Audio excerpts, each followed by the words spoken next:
Today we are going to talk about both space-saving and budget-saving speaker amplifier. It's coming from FX Audio, masters of good budget hi-fi gear, and it sits in these positions somewhere between like a true power amplifier and very simple integrated amplifier, because it doesn't have many inputs and features as some bigger and more elaborate integrated amplifier would. You only have one set of single-ended unbalanced inputs and one set of balanced XLR inputs. And that's it when it comes to functionality. You turn it on, you select the input, and there is a volume knob to let you adjust your volume. But there is no remote, so you cannot do that from your couch. It's perfect as a desktop solution, but if you are using it in a room setup, sitting few meters away from it, you would have to have some other means of adjusting the volume easily, like a DAC with volume control or a preamp with a remote. Aside from that, two more things are worth mentioning. First is that binding posts on the back are arranged in a way that full-sized binding posts are fitted. And you can use bare wire, banana plugs, or spades of a full size. And I really appreciate that, because I really don't like these small miniature space-saving binding posts. These just feel more robust and are much nicer to use. And there's also a small selector switch in the back that has stereo or BLT. BTL mode is when you bridge these two stereo amplifier into one, but more powerful, and you then use this one for a mono, as a mono channel for only left or right speaker.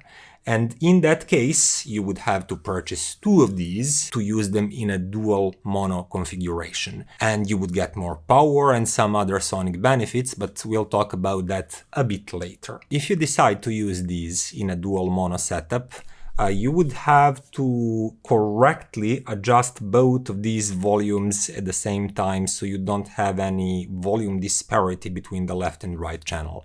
That would be very annoying if you would always adjust your volume on these volume knobs. And that's another reason that you should really have a device in front of these that can control volume, like a DAC with some volume control capabilities or a preamp.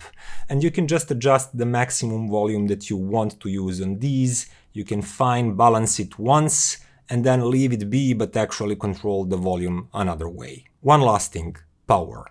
In a stereo mode, when you use one of these, it's spec at 200 watts.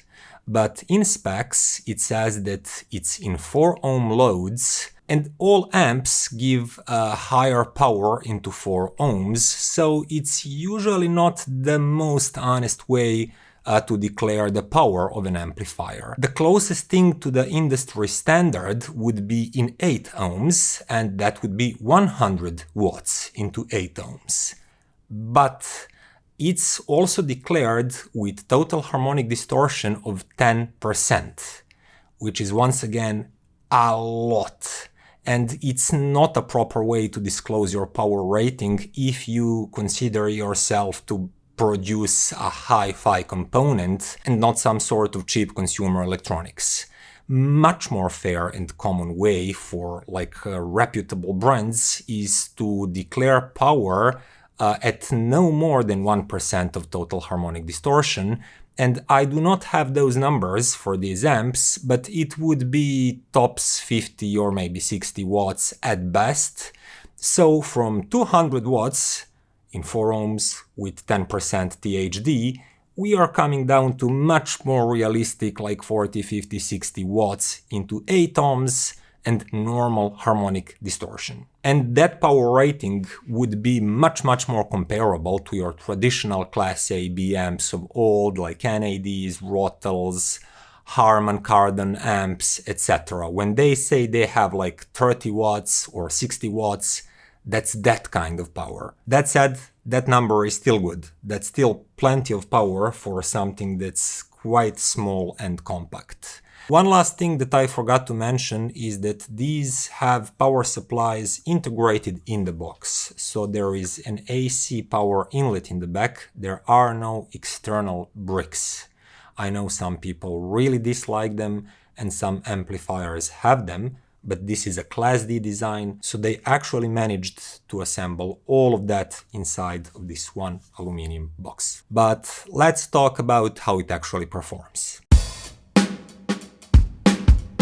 Tonality on L07 is actually very neutral and linear, and there is nothing that is poking at you and asking for your attention. For example, highs are present, they're revealing and detailed, but they're not overemphasized to get you that unrealistic sensation of like sharpness and clarity. They're just well connected to everything else in the frequency spectrum in a natural way. And throughout the mid-range and the mid-bass and the bass, everything feels like one whole, like the whole frequency spectrum is coming from one device with one tonal character that is actually quite neutral. That said, we have a decent bassline authority and punch. It's not like a huge dynamic slam that you would expect from a much bigger and much more powerful amps, but it's nothing to frown upon. This is not a lean sounding amplifier. It has quite a decent zest and vigor and authority in the bass. And the bass is well controlled, it's quick, it's revealing even, like tone textures in the bass region, if you listen to double bass for example, are quite easily revealed and noticeable and not some sort of warm and blurry mess. But the mid-range is probably the star of the show, and it surprised me by how informative it is and how it reveals a lot of things happening in any recording, but it's not doing that in a way that it focuses solely on clean, crisp edges, but forgetting everything else. No, there is actually quite good inner tone texture, and because of that, vocals, for example, or acoustic instruments sound very good, very revealing, and rich with inner tone detailing. And if there is any part of performance that lets you place this amplifier in the budget category and doesn't let you believe it's some sort of high-tier amp, it's the sound staging and big scale dynamics.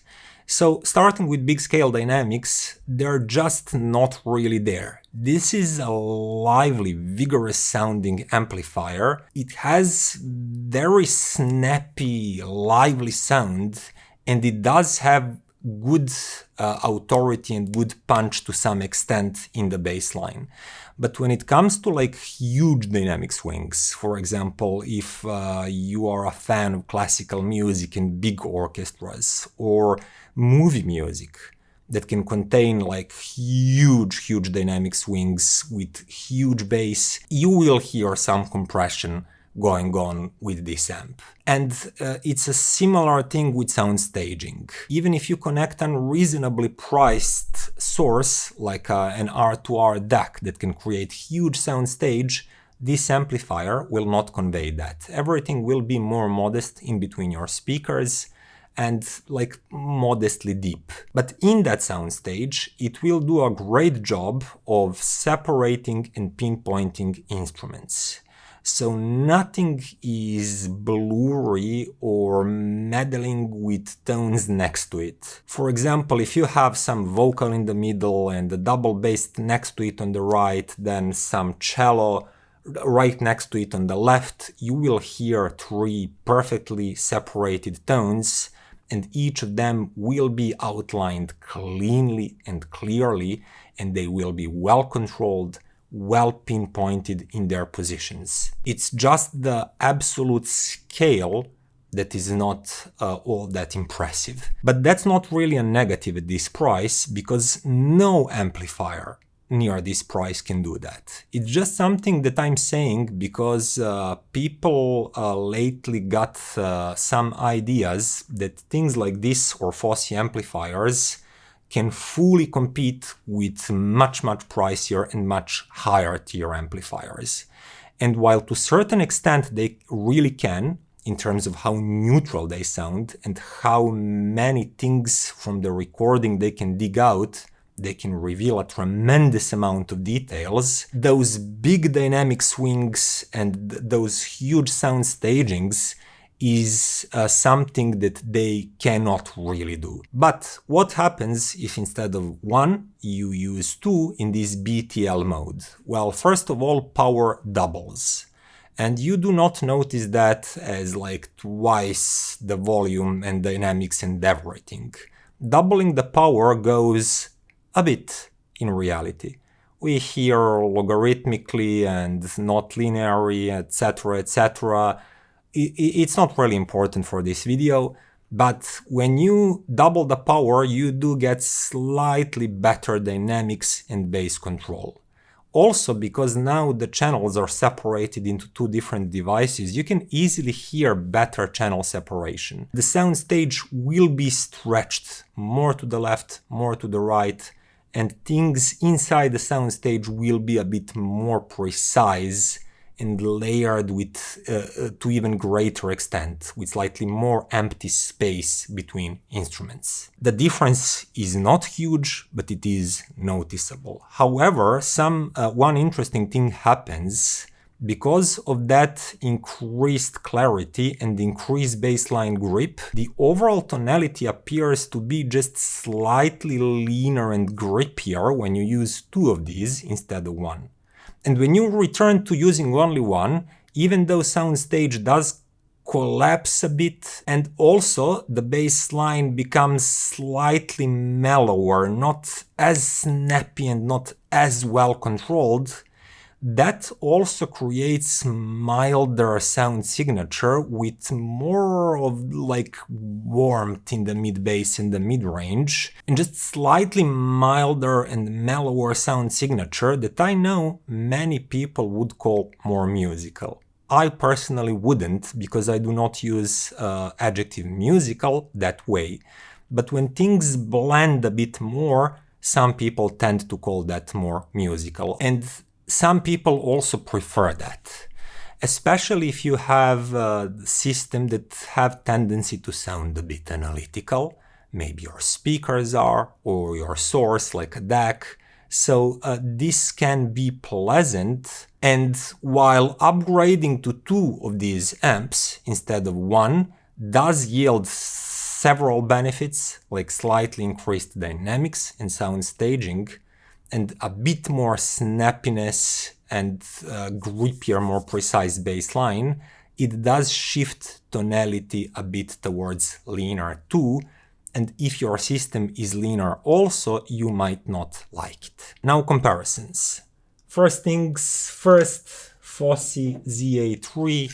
One of these is fully comparable to one of FX Audio's. Both price-wise and feature-wise, they are very similar. In terms of sonics, they're also like 90 to 95% similar. All of the qualities, like being very revealing and also tonally neutral, go for both of these. And some shortcomings, like not having big dynamic swings and huge bass slams, and also not being able to create huge sound stages, goes equally for both of these. But there are few small differences that might be important to you, maybe. So Fosi here sounds a bit milder and mellower than FX Audio LO7. And to some extent, it's not as equally revealing in the mid-range of the quickest transients and the smallest details and inner tone textures. But on the other hand, it does sound a bit more natural and a bit more refined. In some songs, I noticed there's greater warmth in the Fosi's mid-range, making few of the female vocals more pleasant and more full. So I can see some people preferring Fosi's sound. On the other hand, FX LO7 is a snappier and slightly more revealing one, with slightly greater punch and authority in the bass compared to Fosi. So it's more attractive sounding, more forward sounding. And if you're looking for some excitement in like rock, pop, electronic music, I think you might prefer FX Audio LO7. On the other hand, if you mostly listen to mellower music genres with more acoustic instruments and vocals, and something that I would personally call evening music, you may prefer Fosi with its slightly warmer, milder, mellower nature. Now, if we would to move to Fosi V3 monos and compare those to these two used in the BTL mode, everything I just said about one LO7 versus the ZA3 still stands. The same kind of differences, same qualities, equally matched, but with different flavorings and tunings. So I will not repeat that. One last thing is that if you're asking what would be the amplifier that I could buy that is an upgrade to these FX Audios and also Fosis, and I would say that the most affordable amplifier that can do that I personally tried is Topping PA7 Plus. That one is also very revealing, but it can create deeper, darker background and just bigger, more spacious sound staging with more of the empty space around the instruments. Also, that one sounds more refined in its tone flow. Highest frequencies are very smooth and liquid-like with Topping PA7 Plus, and just the overall tone cleanliness with that increased sound staging is something that you can notice when you move from small amps like this to that one. So if you were wondering what would be the next tier of an amplifier that I can notice performs better than these great small amps, that would be that. But it is a considerably pricier amplifier at around $500 US. And for $150, these FX Audios, the same way as Fosis did, they sound really, really great. So if you're budget limited or you just don't want to spend more on an amplifier, but you're looking for a lively, snappy, highly revealing performer, you should definitely consider these FX Audios. Between them and Fosis, it's just like choosing a flavor. Both bring so much music at such a low price. And that would be all for today, guys. Hope you liked the video. See you next time.